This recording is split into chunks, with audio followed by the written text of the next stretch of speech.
Bab 15 Aturan Tertinggi untuk Mengubah Perilaku. Pada akhir 1990-an, seorang praktisi kesehatan umum bernama Stephen Luby meninggalkan kota tempat tinggalnya di Omaha, Nebraska, dan membeli tiket satu kali jalan ke Karachi, Pakistan. Karachi adalah salah satu kota terpadat di dunia. Pada 1998,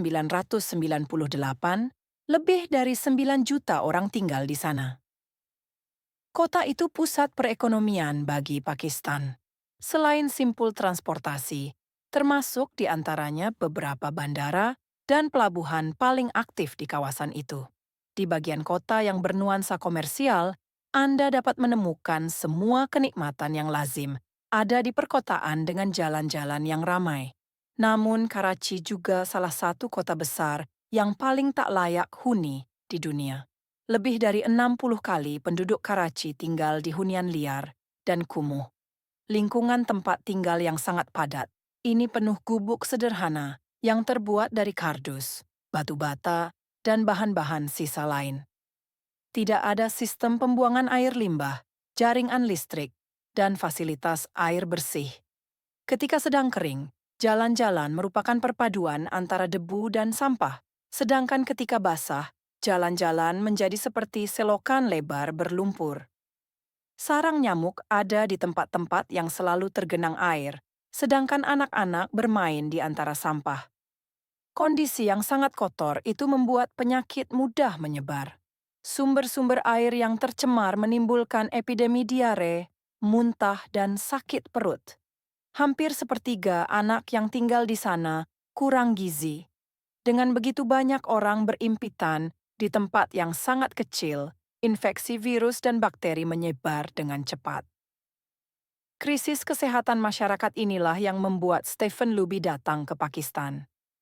Luby dan timnya sadar bahwa di lingkungan dengan sanitasi yang buruk, kebiasaan sederhana seperti mencuci tangan dapat memberikan hasil nyata pada kesehatan penduduk. Di luar dugaan, ternyata penduduk bukannya belum tahu bahwa mencuci tangan itu penting. Kebanyakan orang sudah tahu, tapi banyak di antara mereka mencuci tangan dengan cara yang keliru. Ada yang hanya mencelupkan tangan sebentar ke air. Ada yang mencuci tangan tapi hanya sebelah. Banyak yang sekadar lupa mencuci tangan sebelum menyiapkan makanan. Semua orang mengatakan mencuci tangan itu penting, tapi tidak banyak yang menjadikannya kebiasaan. Masalahnya bukan pengetahuan, masalahnya konsistensi. Saat itulah Luby dan timnya bermitra dengan Procter dan Gamble untuk memasok sabun Safeguard ke lingkungan tersebut. Dibandingkan sabun batangan biasa, memakai Safeguard adalah pengalaman yang lebih menyenangkan. Di Pakistan, Safeguard adalah sabun mewah, kata Luby kepada saya. Responden dalam survei umumnya mengatakan mereka sangat menyukainya. Sabun itu mudah berbusa, dan orang dapat menyabuni tangan dengan busa. Baunya harum. Dalam seketika, mencuci tangan menjadi kegiatan yang lebih menyenangkan. Saya memandang sasaran promosi mencuci tangan bukan untuk mengubah perilaku, melainkan menjadikannya kebiasaan, kata Luby. Jauh lebih mudah bagi orang-orang itu untuk memakai produk yang memberikan sinyal sensoris sangat positif, misalnya rasa mint pada pasta gigi, daripada melakukan kebiasaan yang tidak menyediakan umpan balik sensoris menyenangkan, seperti membersihkan gigi dengan benang. Tim pemasaran Procter dan Gamble bercerita tentang upaya menciptakan pengalaman mencuci tangan yang positif. Dalam hitungan bulan, para peneliti menyaksikan perubahan yang cepat dalam kesehatan anak di lingkungan itu. Angka diare turun 52%, pneumonia turun 48%, dan impetigo, infeksi kulit oleh bakteri, turun 35%. Pengaruh jangka panjangnya lebih baik lagi. 6 tahun kemudian, kami mendatangi lagi beberapa keluarga di Karachi, tutur Luby. Lebih dari 95% keluarga yang pernah diberi sabun secara gratis dan diminta mencuci tangan memiliki tempat cuci tangan dengan sabun dan air ketika tim kajian kami berkunjung. Kami sengaja tidak memberi mereka sabun selama 5 tahun. Ternyata mereka sudah terbiasa mencuci tangan sehingga praktik itu terus dipelihara. Ini contoh yang sangat bagus untuk kaidah keempat dan terakhir dari perubahan perilaku, menjadikannya memuaskan. Kita lebih mungkin mengulang perilaku ketika pengalaman yang kita rasakan memuaskan. Ini sepenuhnya logis. Merasa senang, bahkan meskipun remeh seperti membasuh tangan dengan sabun yang harum dan berbusa banyak, menjadi isyarat bagi otak. Rasanya enak, lain kali dilakukan lagi. Kenikmatan mengajarkan pada otak bahwa suatu perilaku layak diingat dan diulang. Ambil cerita tentang permen karet. Permen karet telah diperjualbelikan pada 1800, tapi baru ketika Wrigley meluncurkannya pada 1891 permen ini menjadi kebiasaan yang mendunia. Versi awal permen karet terbuat dari bahan kenyal yang relatif tanpa rasa, lembut, tapi tidak berasa. Wrigley merevolusi industri ini dengan menambahkan rasa seperti spearmint dan juicy fruit, yang menjadikan permen itu memiliki rasa dan membuat orang senang. Selanjutnya, mereka maju selangkah lagi dengan memperkenalkan permen karet sebagai cara untuk membuat mulut terasa bersih. Iklan-iklannya mengajak pembaca menyegarkan indera perasa mereka. Refresh your taste. Rasa yang lezat dan membuat mulut terasa segar adalah tambahan yang remeh, tapi membuat produk ini memuaskan banyak orang. Konsumsi meroket, dan Wrigley menjadi pabrik permen karet terbesar di dunia. Pasta gigi memiliki perjalanan yang hampir sama. Pabrik-pabriknya menikmati kesuksesan besar ketika menambahkan rasa-rasa seperti spearmint, peppermint, dan cinnamon ke produk-produknya. Rasa-rasa ini tidak meningkatkan kinerja pasta gigi. Rasa-rasa ini hanya menciptakan kesan mulut bersih dan menjadikan pengalaman menggosok gigi lebih menyenangkan. Istri saya berhenti menggunakan merek tertentu karena tidak menyukai rasa yang tertinggal setelah menggosok gigi. Ia beralih ke merek dengan rasa mint lebih kuat, yang terbukti lebih memuaskan. Sebaliknya, kalau pengalaman tidak memuaskan, kecil alasan kita untuk mengulangnya. Dalam penelitian, saya mendapat cerita dari seorang perempuan yang memiliki kerabat narsistis dan membuatnya pusing 7 keliling. Dalam upaya agar tidak menghabiskan banyak waktu bersama orang ini, ia berpura-pura menjadi orang yang sangat membosankan ketika sedang bersamanya. Dalam beberapa perjumpaan, orang tadi mulai menghindarinya karena merasa si perempuan sangat tidak menarik. Cerita-cerita itu merupakan bukti aturan tertinggi perubahan perilaku.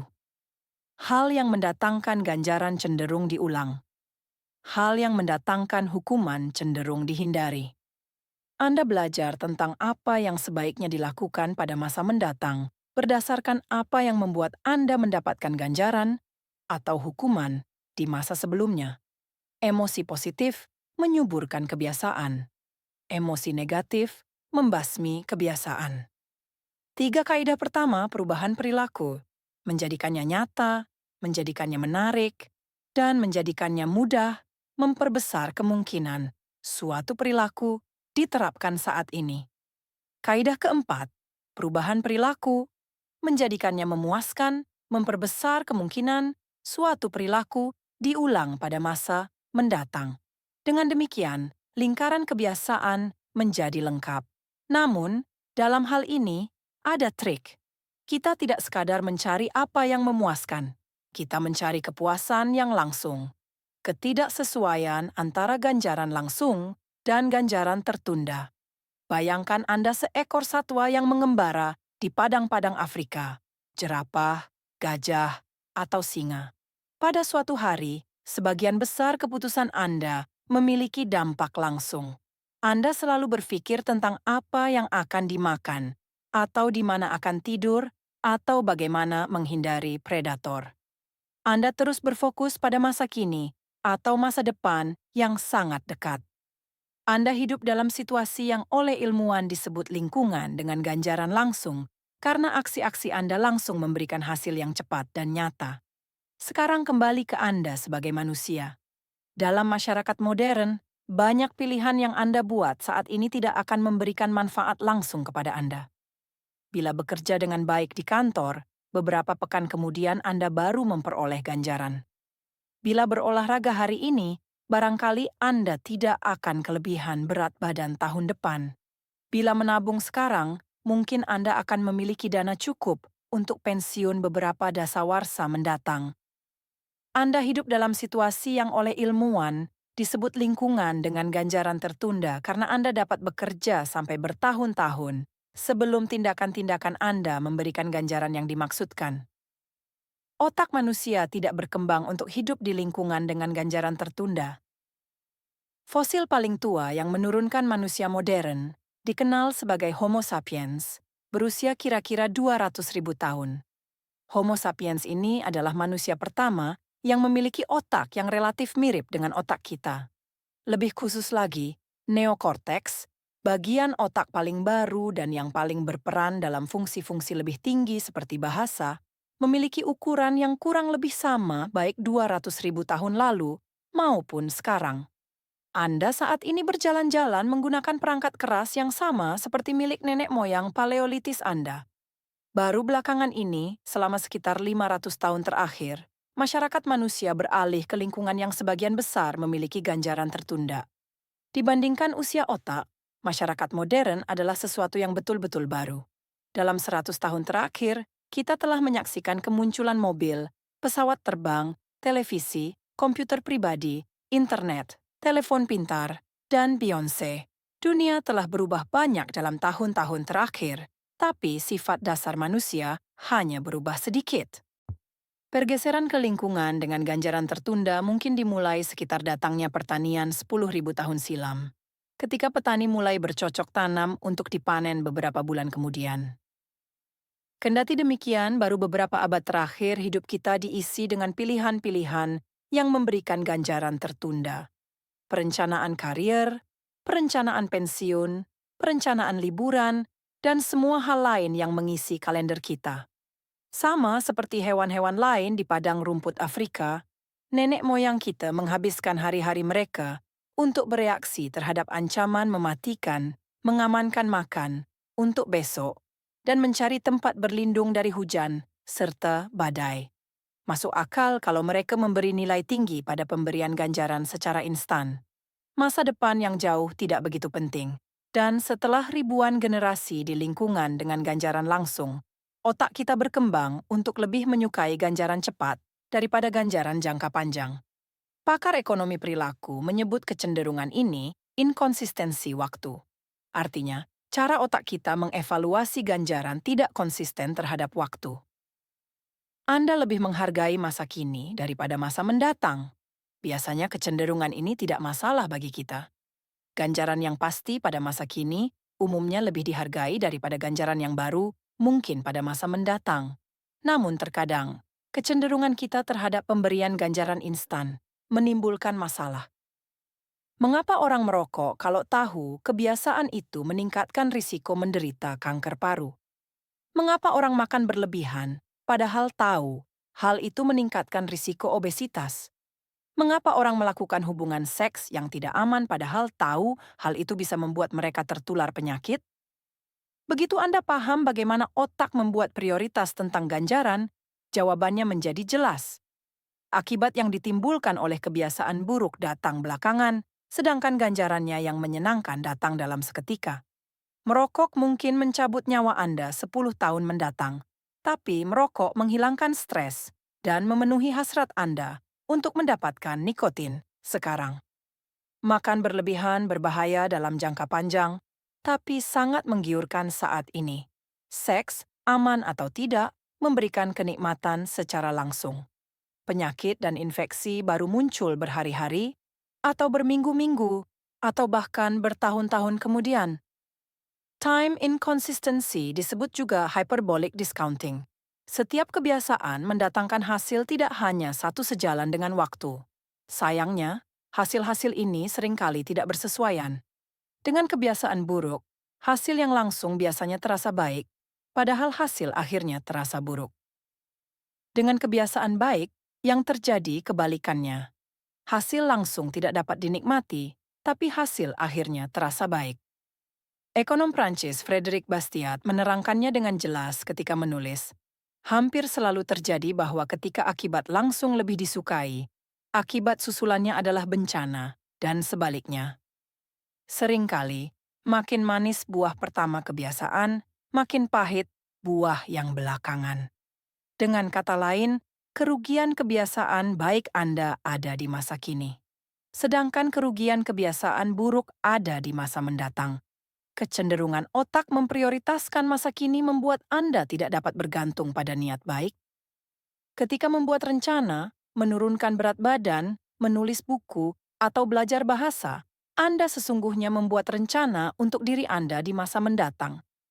Dan ketika membayangkan hidup yang Anda inginkan kelak, mudah untuk melihat nilai dalam tindakan yang terkait dengan manfaat jangka panjang. Kita semua menginginkan kehidupan yang lebih baik bagi diri kita di masa mendatang. Kendati demikian, ketika saat membuat keputusan tiba, pemberian ganjaran secara instan biasanya menang. Anda tak lagi membuat pilihan untuk Anda masa mendatang, mimpi Anda untuk menjadi lebih sehat, lebih kaya, atau lebih bahagia. Anda memilih Anda masa kini, yang ingin mendapatkan perhatian penuh, dimanja, dihibur. Sebagai aturan umum, makin langsung kesenangan yang didapatkan dari suatu tindakan, makin serius Anda harus bertanya tentang apakah itu selaras dengan sasaran-sasaran jangka panjang Anda. Dengan pemahaman yang lebih utuh atas apa yang menyebabkan otak mengulang sejumlah perilaku dan menghindari yang lain, mari kita memperbarui aturan tertinggi perubahan perilaku. Yang mendapatkan ganjaran langsung akan diulang, yang membuat kita dihukum secara langsung cenderung dihindari. Preferensi kita terhadap pemberian ganjaran secara instan menyingkap kebenaran penting tentang kesuksesan. Karena rangkaian di otak kita, banyak orang akan menghabiskan waktu seharian untuk mengejar kepuasan sesaat. Jalan yang paling jarang dilewati adalah jalan dengan pemberian ganjaran yang tertunda.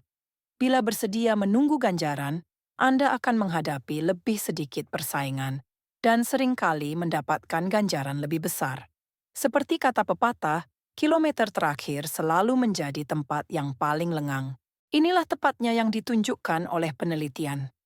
Orang yang lebih baik dalam menunda ganjaran memiliki skor SAT yang lebih tinggi, lebih sedikit menjadi penyalahguna narkoba, lebih kecil kemungkinan menderita obesitas, lebih baik dalam mengatasi stres, dan menjadi juara dalam keterampilan sosial. Kita semua menyaksikan perannya dalam kehidupan kita sendiri. Jika menunda menonton televisi dan menyelesaikan dulu pekerjaan rumah Anda, hal ini juga bisa merusak pengambilan keputusan kita. Otak membuat taksiran berlebihan atas bahaya apapun yang terkesan merupakan ancaman langsung, padahal hampir tidak memiliki peluang untuk sungguh terjadi. Pesawat jatuh hanya karena turbulensi kecil, pencuri masuk ketika Anda sedang di rumah sendirian, teroris meledakkan bus yang Anda tumpangi. Sementara itu, otak meremehkan hal yang terkesan sebagai ancaman jauh di kemudian hari, padahal sesungguhnya sangat mungkin terjadi. Penumpukan lemak terus-menerus dari makan yang tidak sehat, pelapukan bertahap otot karena terlalu banyak duduk, rumah yang pelan-pelan makin berantakan karena kita malas beres-beres. Anda umumnya akan belajar lebih banyak dan memperoleh nilai lebih tinggi. Bila tidak berbelanja camilan di toko, Anda seringkali akan makan penganan lebih sehat setiba di rumah. Pada tahap tertentu, kesuksesan dalam hampir setiap bidang menuntut Anda mengabaikan ganjaran langsung demi mendapatkan ganjaran yang tertunda. Berikut masalahnya, kebanyakan orang tahu bahwa menunda pemberian ganjaran adalah tindakan yang bijaksana. Mereka menginginkan manfaat dari kebiasaan-kebiasaan baik, menjadi sehat, menjadi produktif, merasa damai. Akan tetapi hasil-hasil ini jarang berada di urutan teratas pada momen-momen yang menentukan. Untungnya Anda masih mungkin melatih diri untuk menunda pemberian ganjaran, tapi Anda perlu bekerja sesuai yang sudah digariskan untuk manusia, bukan melawannya. Cara terbaik untuk melakukannya adalah dengan menambahkan sedikit unsur kenikmatan langsung pada kebiasaan-kebiasaan yang akan memberikan ganjaran jangka panjang dan sedikit unsur kepahitan langsung pada kebiasaan-kebiasaan yang berakibat buruk pada jangka panjang. Cara mengubah pemberian ganjaran secara instan agar bermanfaat. Yang paling penting dalam membuat kebiasaan bertahan adalah merasa sukses, bahkan meskipun kesuksesan itu kecil. Merasa sukses adalah tanda bahwa kebiasaan Anda terbayar, juga bahwa upaya itu layak diperjuangkan.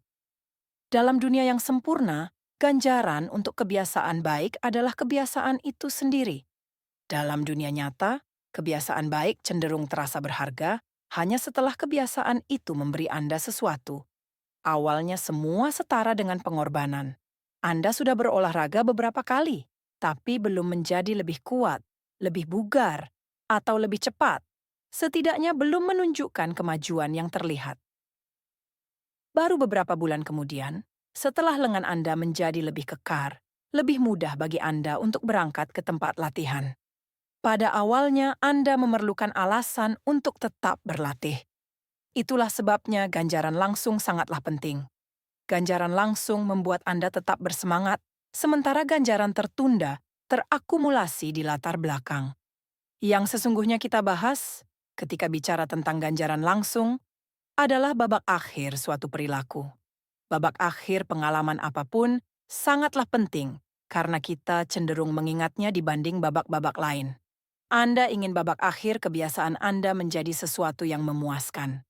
Pendekatan terbaik adalah menggunakan penguatan ulang atau reinforcement yang merujuk ke proses penggunaan ganjaran langsung untuk meningkatkan frekuensi perilaku. Menumpuk kebiasaan, yang kita bahas di bab 5, mengikat kebiasaan dengan petunjuk langsung yang menjadikannya nyata ketika Anda mulai melangkah. Penguatan ulang mengikat kebiasaan Anda dengan ganjaran langsung yang menjadikannya memuaskan ketika Anda menyelesaikannya. Penguatan ulang langsung dapat sangat membantu ketika berurusan dengan kebiasaan menghindar, yakni perilaku-perilaku yang membuat Anda ingin berhenti melakukan sesuatu. Sulit sekali bertahan dengan kebiasaan-kebiasaan seperti tidak belanja yang tidak-tidak atau berhenti minum alkohol bulan ini karena tidak ada yang terjadi ketika Anda tidak membeli sepatu atau melewatkan ritual minum-minum bersama teman. Akan sulit merasa puas jika sebelumnya memang tidak ada tindakan. Yang Anda lakukan adalah menolak godaan, dan tidak banyak kepuasan yang didapatkan dari situ. Salah satu solusi adalah mengubah situasi pada pangkalnya. Anda ingin membuat penghindaran itu terlihat. Buka rekening tabungan, lalu beri label untuk sesuatu yang Anda inginkan. Mungkin jaket kulit. Setiap kali Anda melewatkan belanja, taruhlah uang dengan nilai yang sama ke rekening itu. Tidak minum latte pagi ini, transfer uangnya ke rekening tabungan. Tidak menonton Netflix selama sebulan lagi, pindahkan biaya berlangganan aplikasi itu ke rekening tabungan. Mungkin rasanya seperti membuat program kesetiaan bagi diri sendiri.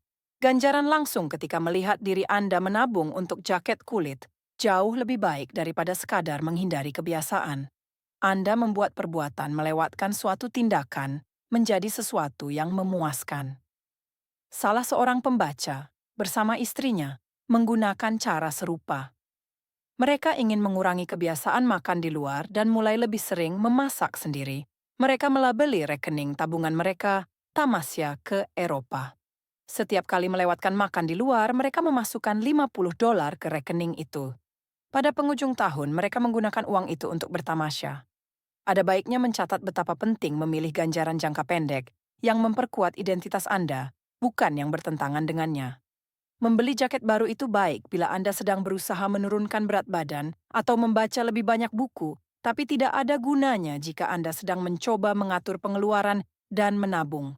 Di pihak lain, mandi busa atau berjalan-jalan santai adalah contoh bagus untuk menghadiahi diri sendiri dengan waktu luang yang selaras dengan sasaran akhir berupa kebebasan dan kemerdekaan finansial yang lebih besar. Begitu pula, bila memberi ganjaran untuk rajin berolahraga adalah dengan makan semangkuk besar es krim. Berarti Anda memilih hal yang bertentangan, dan akhirnya semua sia-sia. Sebaliknya, mungkin ganjaran yang Anda berikan adalah pijat, yang terbilang mewah dan bermanfaat bagi perawatan tubuh. Ganjaran jangka pendek diselaraskan dengan visi jangka panjang, yaitu menjadi orang yang sehat. Akhirnya, untuk ganjaran tersirat seperti suasana hati yang lebih baik, tubuh yang lebih berenergi, dan stres yang lebih sedikit, Anda tidak terlalu mencemaskan perburuan ganjaran sekunder. Identitas menjadi penguat ulang. Anda melakukannya karena hal itu menunjukkan siapa diri Anda dan terasa menyenangkan. Makin sering kebiasaan itu menjadi bagian dalam hidup Anda, makin sedikit kebutuhan Anda untuk mencari dorongan dari luar. Insentif dapat memulai kebiasaan. Identitas mempertahankan kebiasaan.